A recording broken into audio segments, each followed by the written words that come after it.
ঠিক।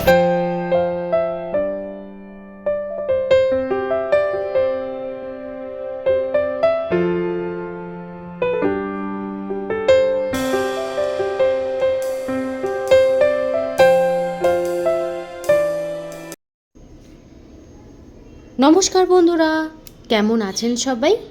আমি সুদেশনা খড়গপুর থেকে আমার বাড়ির গল্পগাথাতে আপনাদের স্বাগত জানাই।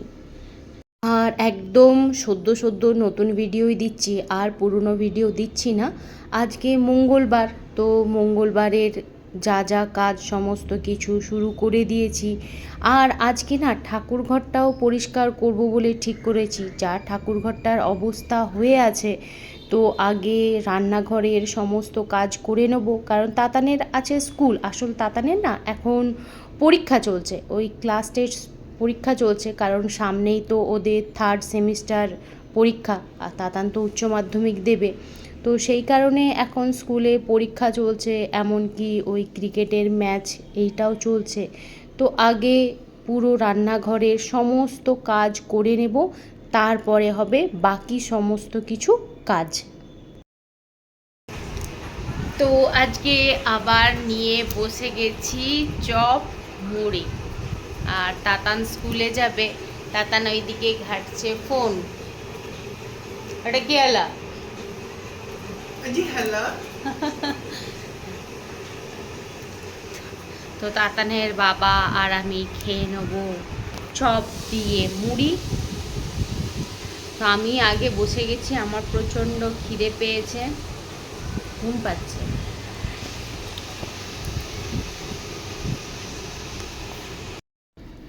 আর মুড়ি টুড়ি সমস্ত খাওয়া দাওয়া করে জলখাবার খেয়ে এইবারে ঘরদোরগুলো ঝাঁটিয়ে নিচ্ছি। আর আমাদের মানে ঘরগুলোতে মানে এতটাই জায়গা কম, মানে জিনিস বেশি হয়ে গেছে।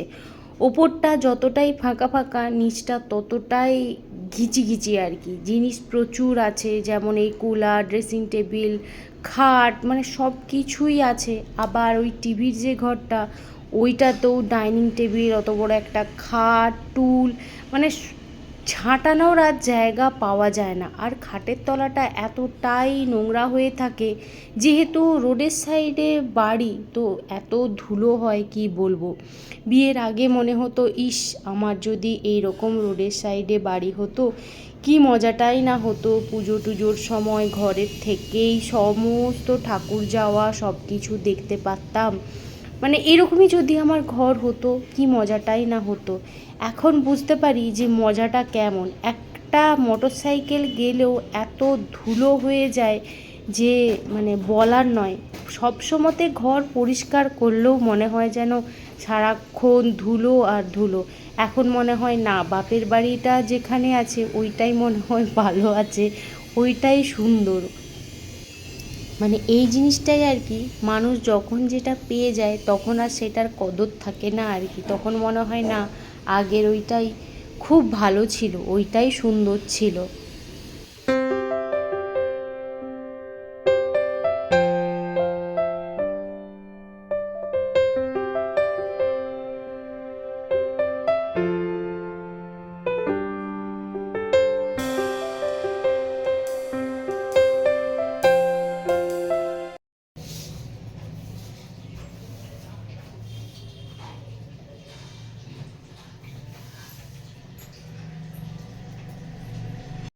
আর তাতার না এখনও ঠিক করে ভাত মাখতে পারে না, ওই যা হোক করেই মাখে। আর বিশেষ গরম হলে তো ভাতে হাতই দেবে না ও, মানে ঠান্ডা পান্ত ভাত দিলে খুবই খুশি হয়ে যায়।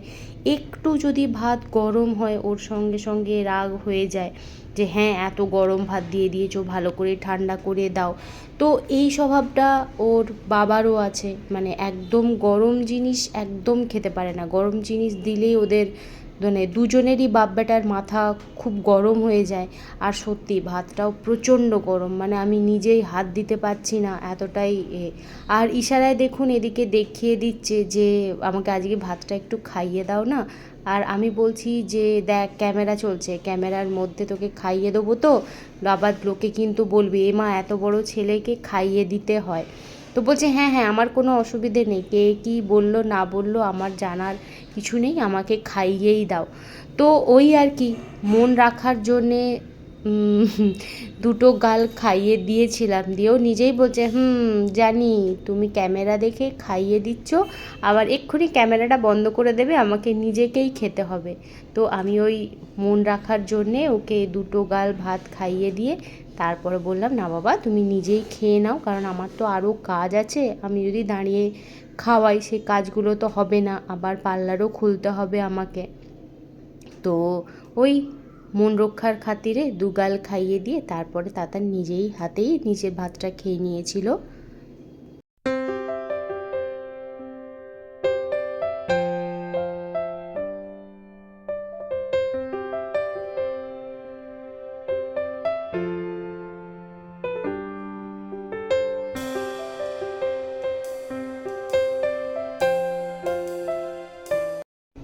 আর তারপরে তাতান স্কুলে চলে যাওয়ার পরে আমি এই ঠাকুর ঘরে চলে এসেছিলাম ঠাকুরঘরটা পরিষ্কার করতে।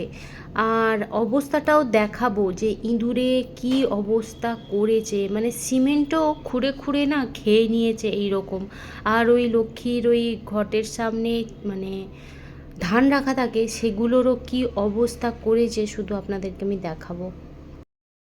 মানে ইঁদুরে ঠাকুরের এখানটা কি করে রেখেছে একবার দেখুন, পুরো মাটি মানে মাটিও না সিমেন্টগুলোকে মানে খুঁড়ে খুঁড়ে খেয়েছে। আর এই যে ধান থাকে ধানের এগুলোকেও খেয়ে রেখেছে।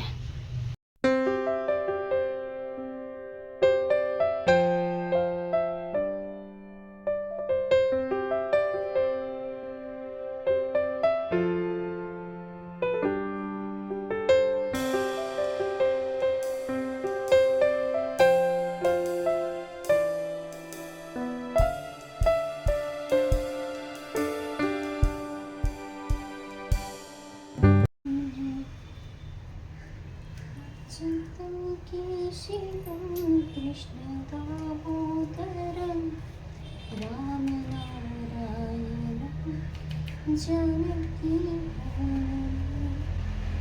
নারায়ণ জানকী অনেক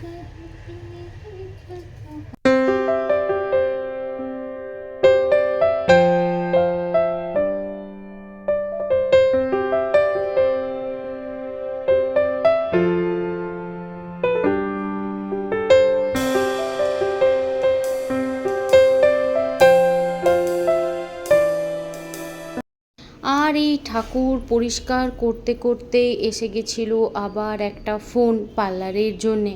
তো আমি বললাম যে আমাকে 1 ঘন্টার মতো সময় দাও, আমি এখন ঠাকুর ঘরে ঢুকেছি, আমি মানে 1 ঘন্টার আগে আমি মোটেই বেরোতে পারবো না। তো বললো আচ্ছা আচ্ছা ঠিক আছে, তাহলে আমি 1 ঘন্টা বাদেই আসছি। তো আমি আবার তাড়াহুড়ো করে সমস্ত ঠাকুরগুলো ধুয়ে টুয়ে ভালো করে, আর ওই যে বললাম না রোডের সাইডে মানে ঘর মানেই একদম হয়ে যায়, ধুলো হয়ে যায়, তো ধুয়ে ধুয়েও না হচ্ছে না, ওই জন্যেই একটু আমি ওই একটা নতুন গামছা ছিঁড়ে ওইটাকে ভালো করে ঘষে ঘষে ঠাকুরগুলোকে একটু পরিষ্কার করে দিলাম, কারণ এতটাই ধুলো পড়ে যায় তো কি বলবো। আর মানে সাবান জল টল করে তো এগুলো পরিষ্কার করা যায় না যতই হোক ঠাকুর বলে কথা। তো আমি ওই একটুখানি গঙ্গা জল মানে গঙ্গা মাটি জলের মধ্যে দিয়ে ভালো করে তো ঠাকুরগুলোকে পরিষ্কার করে নিচ্ছিলাম। তো যা হোক করে আমি এই ঠাকুরের সিংহাসনটা পরিষ্কার করে আবার চলে গেছিলাম স্নান করতে। আমি শুধু কাপড় ছেড়েই চলে এসেছিলাম, কারণ এতটা ওপরে গরম না, তো মানে সারাক্ষণ বসে এখানে ঠাকুরের সব পরিষ্কার করার পরে মাথা ঘুরতে থাকে, টিনের যেহেতু ছাদ তো প্রচণ্ডই গরম হয়। তো আমি আবার স্নান টান করে আবার পার্লার খুললাম। তো যদিও ও 1 ঘন্টার মধ্যে আসেনি, এসেছিল প্রায় ওই 2:45-এর দিকে। আর ঠিক ভালোই হয়েছে, আমিও একদম খেয়ে দিয়ে রেডি হয়েছিলাম, যে ভাবলাম কখন আসবে না আসবে তার ঠিক ঠিকানা নেই। আর এত সুন্দর ঠাকুর গোছানোর ক্লিপিংসটা না আমি আর বাদ দিতে পারলাম না, তাই আপনাদের সাথে শেয়ার করলাম।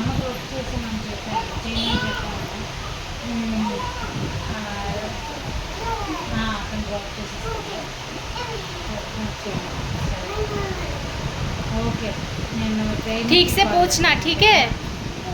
थोड़ा सा भी मैला होना नहीं चाहिए, साफ मुंह दिखना चाहिए। हाँ हाँ, साफ मुंह एकदम दिखना चाहिए, ठीक है? ठीक से साफ करो, ठीक से साफ करो।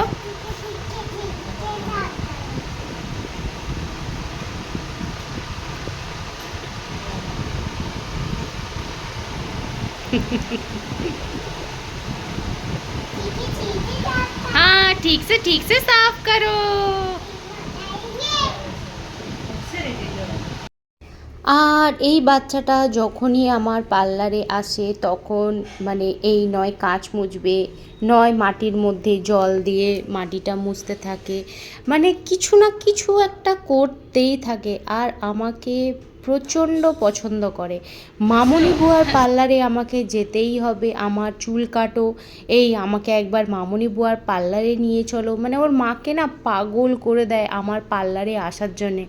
আর যেহেতু আমি কিছু বলিও না বাচ্চাদেরকে, তো বাচ্চারা একটুখানি মানে আমার সাথে খুব তাড়াতাড়ি মিশে যায়।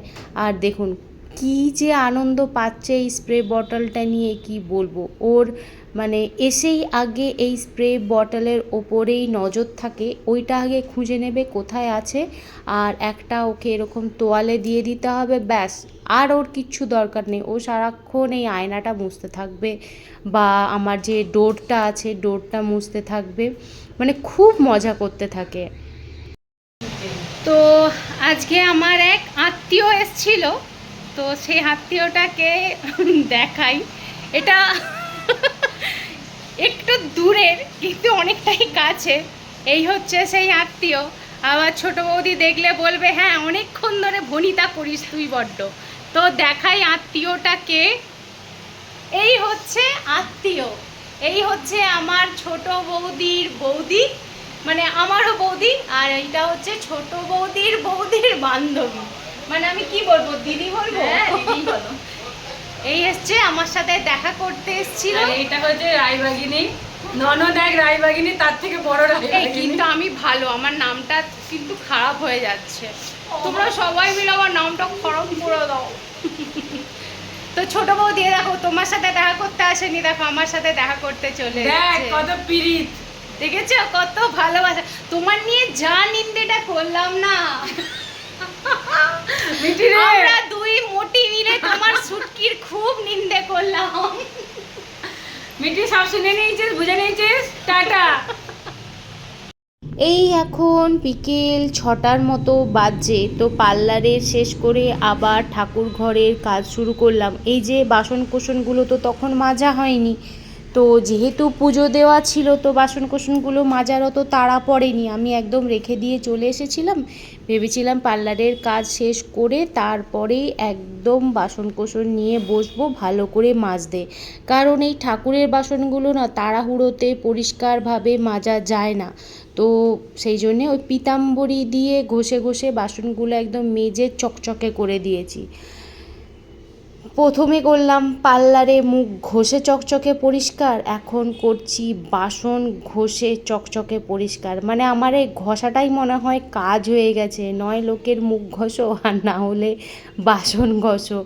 তো ভেবেছিলাম জানেন তো মানে ভিডিওটাও এখানেই আজকে শেষ করব, কিন্তু শেষ করতে পারলাম না, একটা দারুণ অঘটন ঘটে গেছিলো।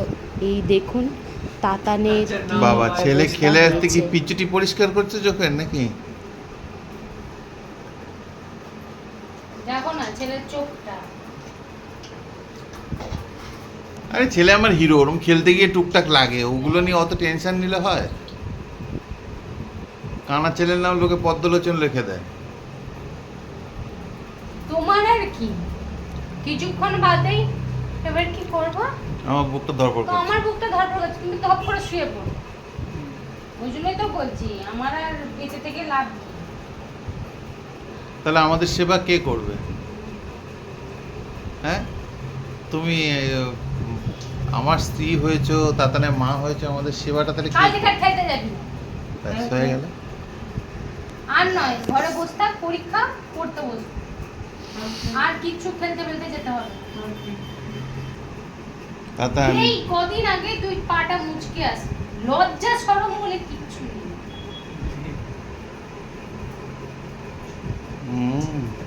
এই চোখ বড় হয়ে গেছে, তুই আর ন্যাকামি করে ছোট করিস না। পরিষ্কার বোঝা যাচ্ছে, ভালোই তোমার মার হাত দেওয়ার সাথে সাথেই তোমার রক্ত সরে গেছে ভয়ের চোটে চতুর্দিকে। আহারে হাসিও না তা তুমি, আমার যা রাগ হচ্ছে না, তুমি তো ওই দৃশ্যটা দেখোনি। মাম্মা মাম্মা শোনো, আমি তো আমি তো ভাবছি তুমি উল্টে পড়ে আছো। দেখাইনি বাবাই। আমি আরে তুমি উল্টে পড়ে আছো। না আমি চোখ দেখে চোখে কি হলো? আরে তারপরে নেমে আসার পরে তো দেখলাম, আমি তো বুঝতে পেরেছি যে লেগেছে, কিন্তু তুমি বলো, তুমি এটা তো মিথ্যা কথা নয় যে তুমি বরফটা টাচ করার সাথে সাথে চোখটা পরিষ্কার হয়ে গেল। মানে তোমার ভয়ে রক্তগুলো যে যার জায়গায় চলে গেছে। এখন দাদাকে তুমি জিজ্ঞেস করো, দাদা চোখে ব্যথা করছে? না বলবো না হবে না, ওটা যদি আমি একটু ঠুকুনি দিতাম ওটা মানে 1 মাস ব্যথা থাকতো। খেলতে গিয়ে বল চোখে লাগিয়ে এসছে, মানে বিভৎস হয়ে আছে চোখটা। তো যাই হোক, আজকের ভিডিওটা তাহলে এখানেই শেষ করছি। আমার ভিডিও যদি ভালো লেগে থাকে লাইক কমেন্ট আর সাবস্ক্রাইব করে দেবেন। আর যদি কোথাও ভুল করে থাকি ক্ষমা করবেন। সবাই ভালো থাকবেন, সুস্থ থাকবেন।